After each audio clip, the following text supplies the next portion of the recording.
In an ever-evolving digital landscape, for your business to thrive, you must adapt or die.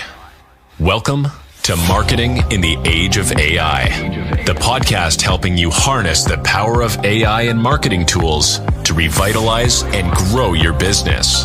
And now here's your host, marketing expert and author of Authentic Marketing in the Age of AI, Emmanuel Rose.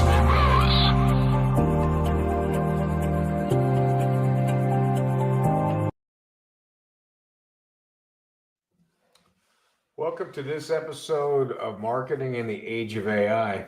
Today we're going to be talking about how to integrate and how to help people help you integrate if you're getting service on the AI side of things. And I'm joined today with by Karl Feldman, who oversees Hinge's day-to-day operations. And Hinge is a professional services marketing agency and research group.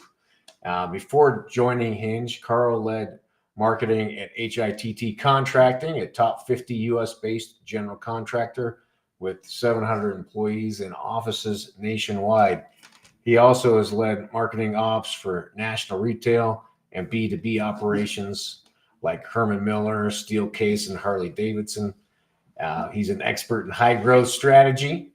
Karl writes for Hinge's blog and other industry publications, and he speaks about professional services, marketing, and strategy at events all around the nation. Karl, thanks for spending some time with me today. I appreciate that very much. Thanks for having me, Emmanuel. Yeah, well, you've been doing marketing for a little while, and it's not your first bubble, the AI bubble, right? That's right. It's an exciting time, actually. It's reminding me a lot of the 90s, taking me back a bit. It's a lot of games are changing right now. Yeah, and so what are you seeing about your own personal workflow and the way that some of the Gen AI and other tools are impacting how you're spending your day? Well, I'll tell you, it's I think one of our first challenges was figuring out the best ways that we could basically put guardrails around the technology for our clientele specifically. Sure. There's a lot of concerns around, like, we work with projects that might involve like national infrastructure or defense contractors, things like that, technology, proprietary things that we had to be very careful about the endpoint. So that was number one, was just establishing the policies, the tools, how we're connecting to things cross-functional.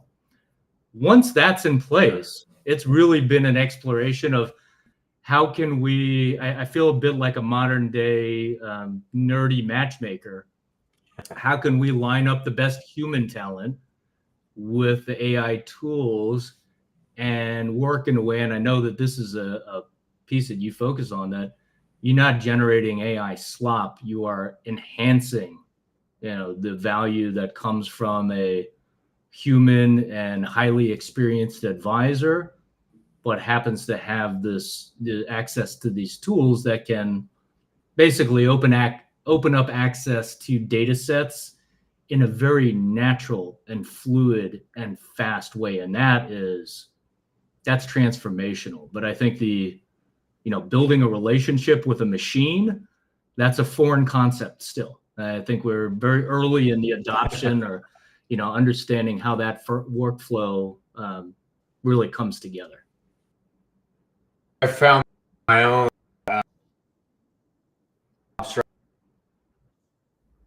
it's like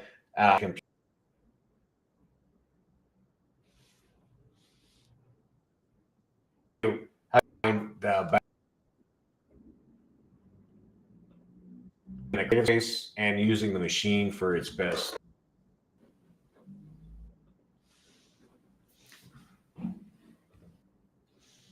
Emmanuel, I'm not sure if it's coming through, but I think the audio didn't come through for me. Yeah, I was just saying, I don't want to think like a computer programmer. I'm a creative. One of the challenges in working with the AI tools is how to maintain. That's right. In that situation. Yeah. I think, in some ways, even though although I owned software companies early in my career, that basically taught me that I'm much better with the humans and the architecture and things, and I won't get as excited about code releases as some other folks. But Right. I think this technology is transformational in the way that it adds a more human layer to some of these very technical tools, access to unstructured data. As a creative, that can unlock huge possibilities. But I think, and I've heard you speak about this, it's important to have that vision, have the focus, keep it genuine and authentic, and think of how you can use these tools to help the humans accomplish that. I mean, it is really like a human and machine relationship. I think that's what we're going to have to adapt to most, and how to make the most of that relationship. Yeah, and what sort of deployments are you seeing right now? That value of like that. I think in some ways the low hanging fruit or the easy things are AI can help you quickly determine what the norms are, so that can be a huge aid in differentiating, right? So understanding quickly what is the aggregate of something, and learning some of the things to make sure you get some accuracy with that, but understanding what the norm is so that you can position advantageously against that.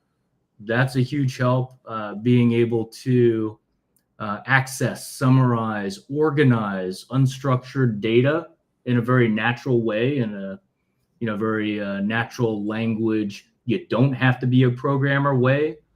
That's huge. We're finding a nice combination even between teams. If you match up, you're kind of more engineering minded folks to enable the technology or train it in a certain way, that then unlocks capabilities for folks that are purely creative. They don't know anything about prompts, prompt engineering, anything, but perhaps a specific instance has been trained in a way that's going to be really helpful. Again, it goes back to that still strange, like, relationship metaphor. How can we build a persona in the AI that is most conducive to help a creative make the most of their experience, make the most of their personality? Yeah, and really focusing on what they're referencing, right, to help train the machine for Absolutely. brand voice and that. Yep. Yeah. And that's what I love about, for instance, Perplexity. Everything they're citing for the most part, and you can decide. Yeah, I think it's kind of the don't totally trust and verify. I think that's an important reminder when working with this technology. It's still early, but absolutely, I go back to, I think, the first, one of the first steps that we went through, or that we advise even clients, like bringing this into like normal use, normal workflow, especially creative workflow, is to pay some real close attention to the training material and also safety guardrails, so that you can control the endpoints and understand what you're actually training into the machine, because sometimes that's very difficult to understand. I mean, I hate to say this, but in some cases you need legal support to understand what you're actually training, what you're not, where are the potential endpoints to different systems that you're using, and that can inform how you interact with them. It's or even redacting information. I mean, I'll give an example. We're always working with a lot of different models and actively comparing. How are the different results? What are the different personalities of these constructs? And, what may be better for different uses. But we're very careful around, what we say to which tool, because it is different than just I don't know, what would be a one-way now in website is very much a two-way communication. So everything that you're putting in there, information, the continued conversation, you are part of the training as well. Like your work with these systems is part of the training, unless you have a very caged instance. You have a tightly trained instance. Yeah, unless you got an air gapped, you're going to be training the machines, right? Yeah.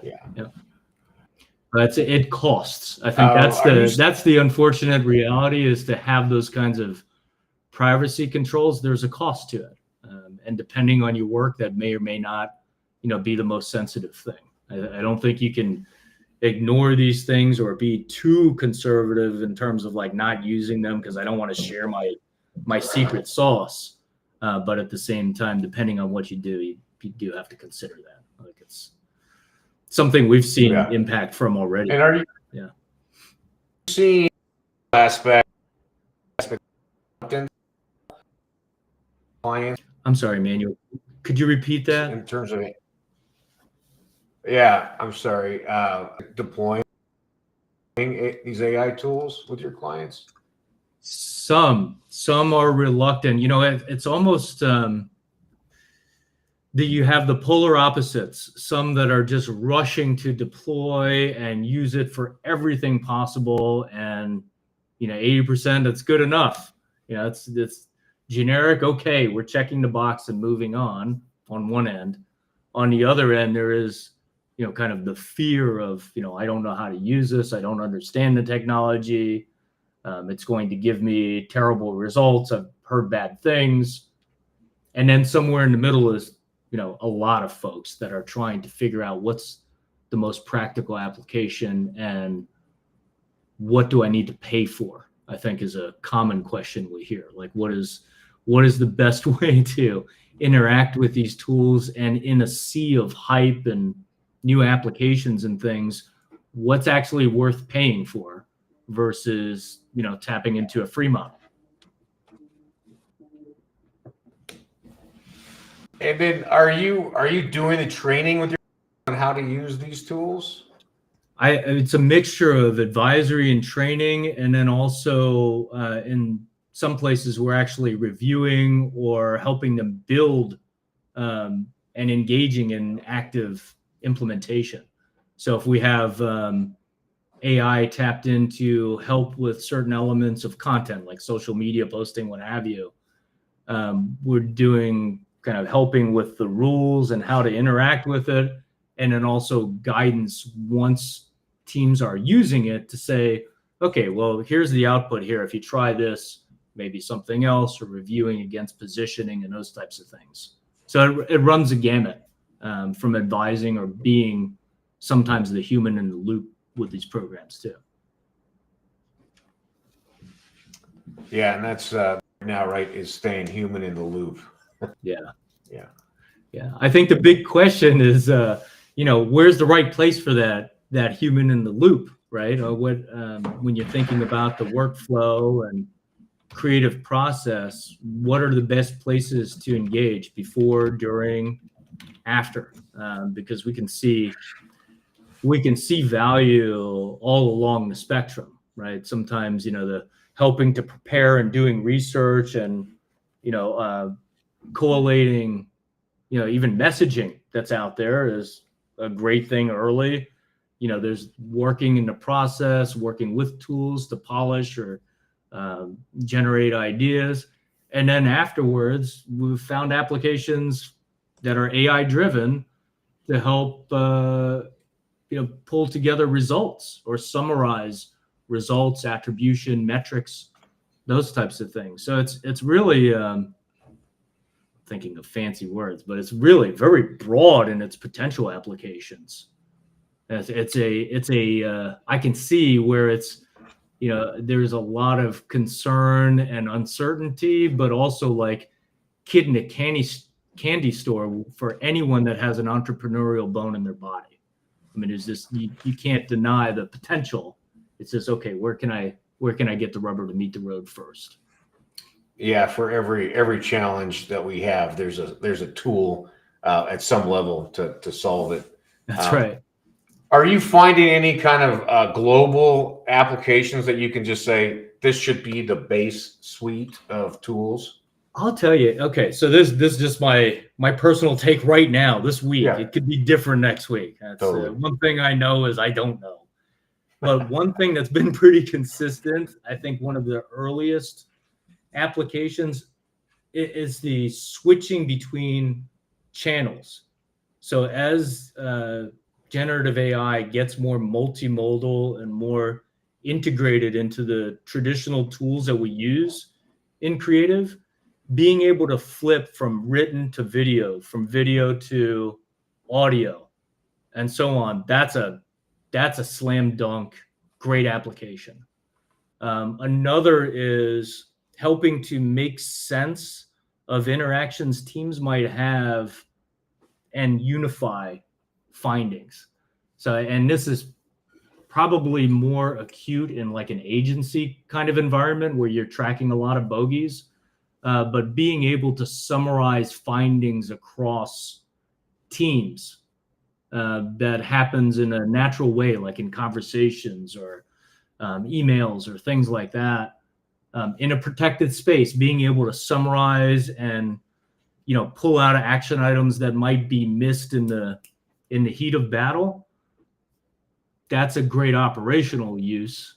And then the last one I mentioned a little earlier with the data, being able to quickly parse unstructured data that used to be a very high bar to get into is now just easy.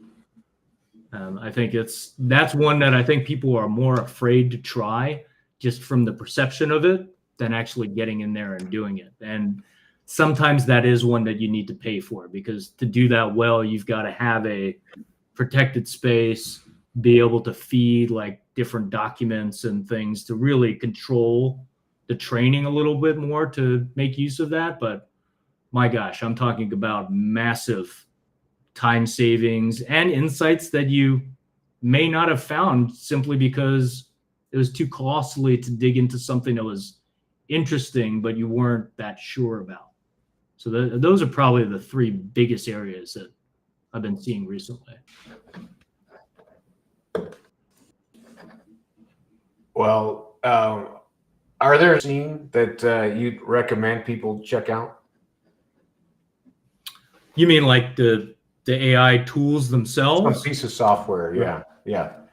Oh, well, you mentioned one, Perplexity. I think that's an important one just to keep tabs on, because it's whether it shakes out or not, it's a great representation of what Google's watching in terms of being disrupted themselves as search leader. Sure. That's one, I think, for sure. And there will almost certainly be many others to join the fray that are going to be in that realm, and it could move very, very quickly. I think application wise, my biggest recommendation is stick with the biggest players and pay attention to the fine print. Right. It's interesting. I mean, Google Gemini, I can say this because it's kind of funny and anecdotal. I won't name names, but Google reached out to me and I thought it was spam. I mean, I used to manage millions of dollars with them, and they just slowly kind of distanced human teams away from things. But they actually reached out and were interested, like some of these questions, how are you seeing it, as most valuable? And they're not maybe as interested in me. They're more interested in the folks I work with, giant enterprise, because there is how do you monetize all of the effort and work behind this? All that said, I think they've been taking a pretty aggressive stance on how you can work with that model in a paid workspace integrated instance. And they have some pretty aggressive, and I mean aggressive in terms of what they would, Are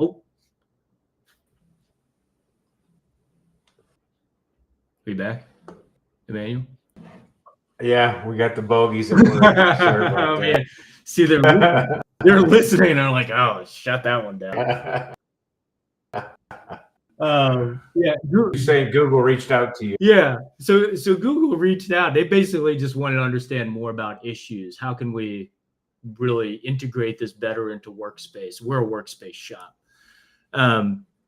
Google doesn't have the great reputation out there with IT firms, right? There are places where, I mean, we also have a huge install on like Microsoft Teams and all of that, which we must use in certain interactions, right? But Google, of all of them, has the most aggressive legal statement of basically if it leaks outside of what you have agreed to in your training environment, they'll support you fully legally. And I'm saying that without the legal terms. That's pretty bold. Right. I mean, that could get crazy. I haven't seen that from anyone else. OpenAI, there's all kinds of holes in like agreements and things, and you cannot ignore using their tools to see what's happening because they're just pushing the envelope, developing. But I'm super wary about where the endpoints are with that tool. Perplexity, that's interesting to watch. Copilot and how that evolves with Microsoft, I think that's just the giant incumbent. It's like you have so many folks that have it's just by default, it's there. So I think that's going to be really interesting to watch how that shakes out, because I think there's probably there are many gyrations with all of this legal, the big, the FANG and everybody, and how they kind of work through the agreements or decide any kind of interoperability. It's going to be a wild year, I think. I agree. And we haven't even yet really sorted out the whole idea of copyright infringement and all that stuff. That we're just kicking that can down the road. Plagiarism by any other name, right? And you can see the guardrails, but they're minimal. It's, full disclosure, I'm married to a writer, and so she has her feelings about where all this comes down. But it is the stuff feeds on public domain content, so it will absolutely pick up those things. And I think that's just another facet of how we, as a culture, learn to work with these kinds of tools. It'll take a little while for that to catch up. Well, it's good. So for 2025, you have a big initiative, some speaking engagements you want to tell me about, or any creative works on the horizon? Oh my gosh. I think, I'll continue speaking at all of the architecture, engineering, and construction shows like AIA, ACEC, all the acronyms. Right. I think big on the horizon, disruption. Number one. I mean, we actually have, for professional services, if you're like small, mid-size, or large, we have almost 15 years of consistent data set of industry research, buying behavior, what people actually want. That's actually, that's another place where being able to map that when disruptive technology comes out like this is hugely important, because it helps to focus what's really important and not just shiny. Right? Even with the best, most automatic robot tools, if we're not speaking to what our audience cares about, nowhere. I kind of feel like the broken record on that. I say ideal client profile. Let's start with the humans that you're trying to reach, right? That's right. And then we can add in all the shiny stuff after that. That's right. And that maybe that's a good parting note. AI, all of the tools, they can sound really, really good, really connected and really relevant when they're not. I think that's the biggest place for humans in the loop. It's that nuance. It's the broader thinking and understanding and connecting. I think if that's a soft spot, that's the place to focus in on. Like what do you bring? I'll share personally. You get outdoors. I love outdoors with some kinds of machine or something, whether it's like snowmobiles, motorcycle racing, snowboards, what have you. But I think of this, there's a bit of an analogy, like back in my wild youth, I did like endurance racing, road racing on, street tracks, where you're in balance with this machine. Yeah. And I remember, it was maybe my third or fourth year campaign. And these are like 4 6-hour races. And somewhere it dawned on me, the machine will make it through the corner. I'm the one actually introducing the problem. Right. Yeah. And then there were other times where it was all down to me. My instinct, my, whatever I was deciding at that split second, that made all the difference. Yeah. I find an interesting parallel with the AI that way. It is incredibly powerful, and sometimes let it ride, it's going to find the way and be insanely powerful. Other times, that human call, that is what makes the difference. And I think, finding that out and where the contrast lines are for what you need it for, or what you can see as authentic and impactful results, that's the key. And it's going to be changing. Keep the decision loops short. I like that. Yeah. Your assumptions today will be wrong tomorrow. Guarantee that. Yeah. Guaranteed. Yeah. Guarantee that. We already know. We only know we don't know at this point. I'm with you. Yeah. Exactly. Well, Karl, thanks so much for taking time today. And if people want to get in touch with you, how do they track you down in the web? I'm easy to find out there. Karl Feldman with a K, F like Foxtrot, and you can find me on LinkedIn, on Twitter, all the networks, and just out there at conferences too. So I hope to see you around. You can Google stalk me either through Google or Perplexity. I show up on AI tools. Awesome. Yeah. Very nice. Well, I'm grateful for your time evening and a good. All right. Thank you, Manuel. Okay. Great talking with you. Hang out for 1 second after I wrap this up. Thanks. All right. Well, it was a good conversation with Karl. He's a gamer. I appreciate the idea. The human stays in the loop, and we want to make sure that we're not just letting these things run on their own. And we got to pick the time when we let the machine do the running, and when we run the machine. And also, let's stay focused on the biggest players and stay in touch with them and get that those tools as the Wild West continues to stay wild. I hope you have a good evening. Thanks for listening. Thanks for listening to Marketing in the Age of AI. Be sure to subscribe wherever you heard this podcast so you never miss a future episode. Your copy of Authentic Marketing in the Age of AI is available at Amazon.com or EmmanuelRose.com. You can also connect with Emmanuel on LinkedIn. Thanks again for listening, and we'll see you next time.